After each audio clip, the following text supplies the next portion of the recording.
Update. Am I the a-hole for telling my daughter she can't use her college money on her boyfriend, which caused her to break up with him? Original post. I know the title paints me as the total a-hole, but please hear me out. My 47 female daughter Sarah, 18 female, is a very smart girl. She has a 4.0 GPA. She's valedictorian of her class, and she's just gotten word from her dream college that she has received a full ride scholarship. We have a college fund for her for about $250,000. When we found out about the scholarship, we agreed that we would still give her the money to pay for other things that she would need in college, such as housing, food, etc. Well, she came home yesterday kind of sad. I asked her what was the matter. She said that she was not going to go to college anymore. Apparently, her boyfriend Brian, 19 male, told her not to go anymore. Some background on Brian. His family is very well off, and his parents have never issued discipline on this child. I mean, he is very rude and disrespectful. And although he seems sweet to my daughter when they are alone, she'll complain that whenever they're out with friends, Brian is constantly putting her down and comparing her to Instagram models. Brian is currently enrolled in college, but he has no set course of his future. He's just rolling with the cards, as Sarah says. Some other background info is that my daughter is going to school for marine biology. Well, with what my daughter told me about their conversation, she was telling Brian about her full ride scholarship and how excited she was to finally go to school for marine biology. He has never supported her dream of being a marine biologist and has always told her to go to college for a real job. When he sat her down and told her to not go to college at all, he told her to wait for him here in our town and don't worry about getting a job even, because his parents will support her and that he didn't feel comfortable with her going to college out of state and so far away. He also said that it made him feel unmanly when she has a set course of her future which will give her a good life, while he has none. After she told me what was going on, I didn't make a decision right away, but I knew that I wasn't going to just let my daughter throw away her future like this. She then asked me for her college fund so she could help support Brian's dreams. So I took time to think, and I sat her down today. I told her that she cannot have her college fund to spend on Brian. She started freaking out, asking why, and it was her money, and I asked her to listen. I asked her if she actually could see a serious future with Brian in it. She said nothing the first time, and then started crying. I asked her again more gently this time, and she admitted no while still crying. I pleaded with her to please not throw away her future for someone who can't see herself having a life with.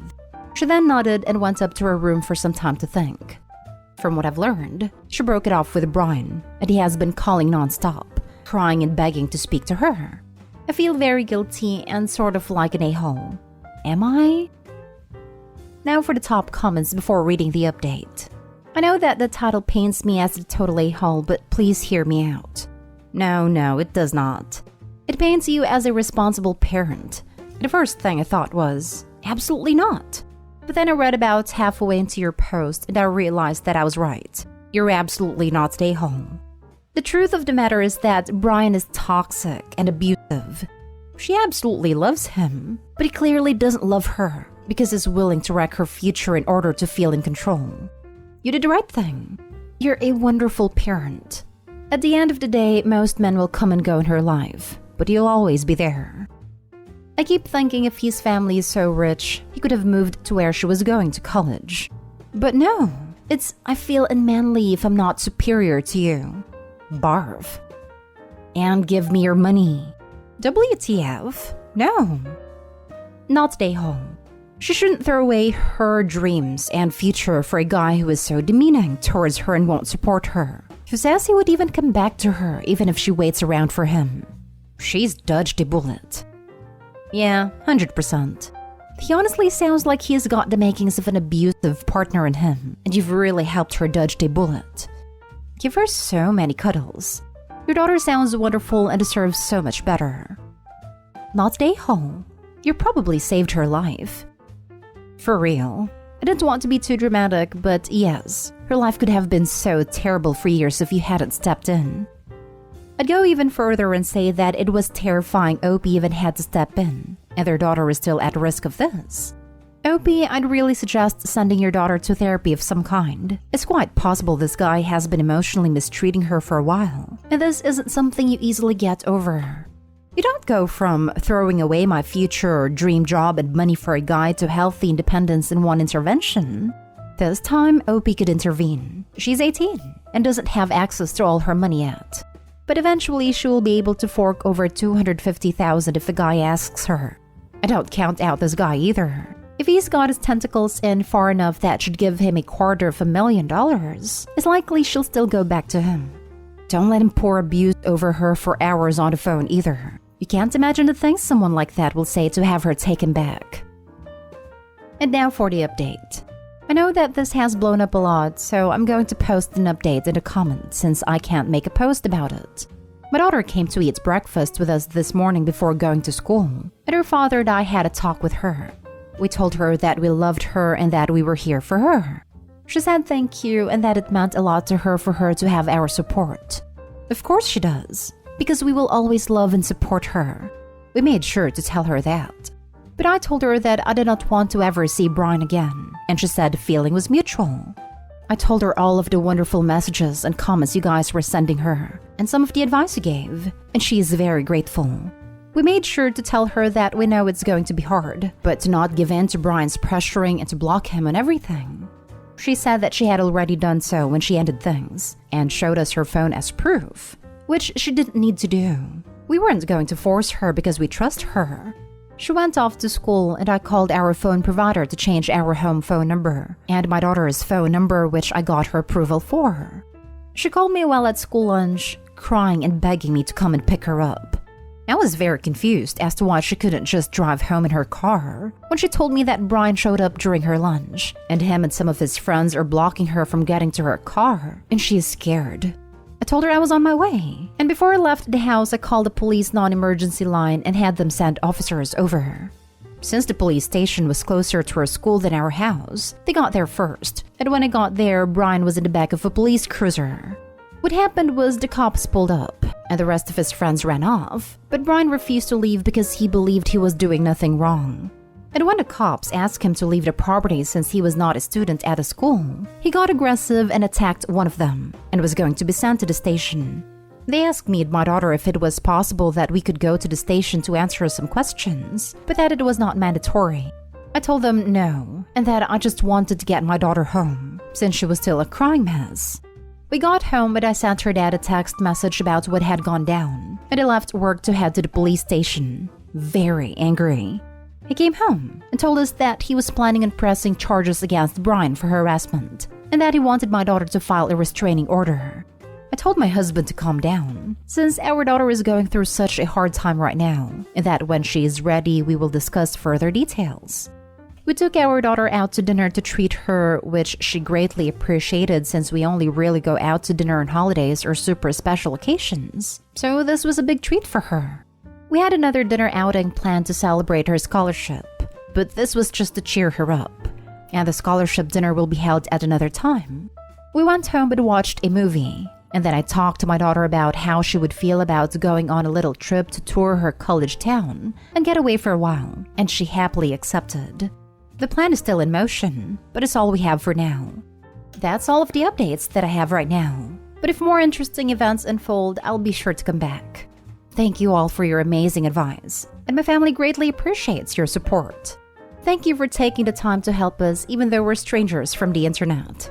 I hope you all are doing as well as possible. Your update is concerning.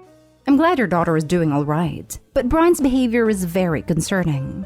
I think you should seriously consider the fact that Brian is a very dangerous person, and I think you need to seriously look at a restraining order. I know you guys are going through a lot right now, but you don't want this escalating, and I really think you should speak to the police and start making a record of what went down and then what happened with the breakup, so that you can protect your daughter. I'm not trying to be dramatic, but this isn't normal, and Brian has some serious issues. It's very scary. Totally agree. I see comments downplaying this because he is only 19. That means nothing. He could still end this girl if so inclined. It has already shown he is violent and entitled and has no respect for her beyond ownership. Plus, his parents have the money to bail him out and get a lawyer who will get him off. And he will be right back at it. I hope Opie goes balls to the wall with every and any legal action that can be taken. Next story. Am I the a-hole for not promising my mom that I won't contest her will and giving her anxiety? To be very clear, I'm not going to contest the will. I'm sure she paid for the best of the best when it came to lawyers, and it seems morally wrong anyway. My mom has a lot of money. I'm talking filthy rich. But she decided about 10 years ago that it will all go to her husband if he is alive or to charity. She wanted it to be very clear in her will that it was not for me or her grandchildren. I'm not going to lie and act like it doesn't bother me. As a parent, I just cannot process her decision, but I do respect that it's hers. Recently, someone randomly brought up that I'd probably contest the will. My mom said I wouldn't because that's so low and disgusting, and that she raised me better. Other family began chiming in that of course I would because who wouldn't? My mom asked me and I just rolled my eyes and told her she'd be dead anyway. I don't know why I'm doing this. Probably just because I feel she's being so ridiculous. That was a few weeks ago, and her husband called and asked me to reach out and talk to her because it's been giving her a lot of anxiety. I said she's being dumb and can figure her own anxiety out. I never made a joke, I never said anything, and this whole situation is dumb. Now for the comments. Not stay home. She made it very clear that you are not a priority in her life or afterlife. Don't let her or her anxiety be a priority to you now. Honestly, I'm surprised she can stand to be in the same room as her mother after she said that. It would be enough for me to go no contact. It sounds like the husband is a stepdad too, since Opie said her mother's husband. Just adds insult to injury. Not stay home. Not stay home. I won't lie. If my parents were filthy rich and they told me they weren't leaving me a dime, I'd be a bit salty about it. I think you've done the right thing by saying you won't contest it, even if you ultimately end up doing so. Filthy rich or not, leaving your kids out of your will is a statement that they don't really matter to you. Mom has every right to do what she wants with her money, but she's filthy rich and doesn't even want to give anything to her grandkids? Yeah, I wouldn't feel great about that either if it was my mom. Not stay home. And of course, her husband wants to make sure you won't be contesting the will. He is the one who stands to benefit from this while her children and grandchildren are being slighted. Well, he'd definitely get it if he was alive anyway, as spouses are the next of kin. But the issue is more of, if he's dead, I'd have some ground to contest it all going to charity. Now for the last story. Am I the a-hole for sharing a bed with my 20 female brother, 26 male? I know this story may sound absurd, but bear with me, please. So I'm a college student and I've been living with my boyfriend, 21 male, since last year. I'm attending an out-of-state university, by the way. My brother had some business to do in a nearby city from today till Friday. He decided to take a little detour and arrive at my place on Saturday and spend a weekend with me, then take an early morning flight to his destination on Monday since it's close by. He had a very busy and tiring day prior to his arrival though, so I told him that I was going to leave the door unlocked and he could just come in as I didn't want to be woken up. He was supposed to get to my apartment at around 6 a.m. My boyfriend left on Friday to spend the night at his parents' house because his mom was not feeling well, and he knew that my brother was coming over. My brother arrives on Saturday at around 6:30 a.m. He tries to wake me up, but to no avail.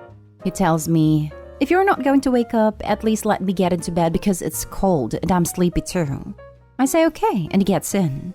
We immediately fall asleep. My boyfriend's yelling wakes us up at around 10:30 a.m.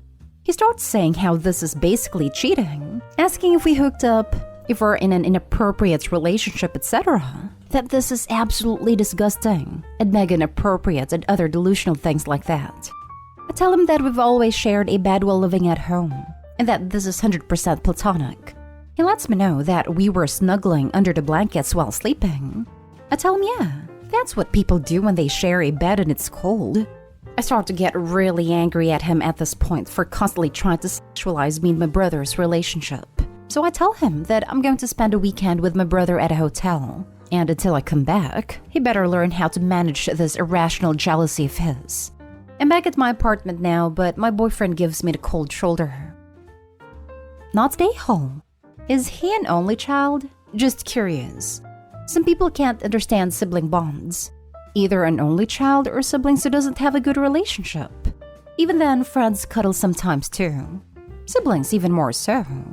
I have a nephew whom I live with. We look more like siblings than aunt and nephew. And on a typical free time, we would be on the couch, legs tangled together while I'm on my phone and he on his Switch. It's normal. If he doesn't change his stance on this, you should break up with him. Next thing you know, he's gonna sexualize you and your father's relationship when he gives you a hug and a kiss. Or, God forbid, when he walks you down the aisle. Yeah, he's an only child. Yep, there it is. When you guys speak of the topic again, point that out. Not so harshly, of course. I grew up an only child. I was already 15 when I discovered I had half-siblings, and I understand that there are a lot of things I can never relate to. But I hate it when people say you won't understand because you have no siblings. Because my response would be, then make me understand. You should find out where you two are gonna go after this. Because if he doesn't try, family first. Of course, this is only because you love your family. Otherwise, that's a different story. Your boyfriend has seen too much incest adult materials. It is absolutely okay to snuggle a sibling when cold and in bed. Unless you guys were touching in appropriate places, it wouldn't bother me, on its own, if I were in your boyfriend's place. I was waiting to see this comment. This was my second thought after, WTF is this dude's problem? Not stay home. This is his weird issue. I guess it is privilege too. I mean, it is really like only a few hundred years since every family lived in one room. Less than a few. My father is from 1941, and when he was young, they had an apartment with one bedroom for his parents, him and his sister. They didn't get their own rooms until my grandparents had enough money for a house later. My father was born in the 50s and was one of the 10 in a 3-bedroom house, though they did at least have a boys' room and a girls' room.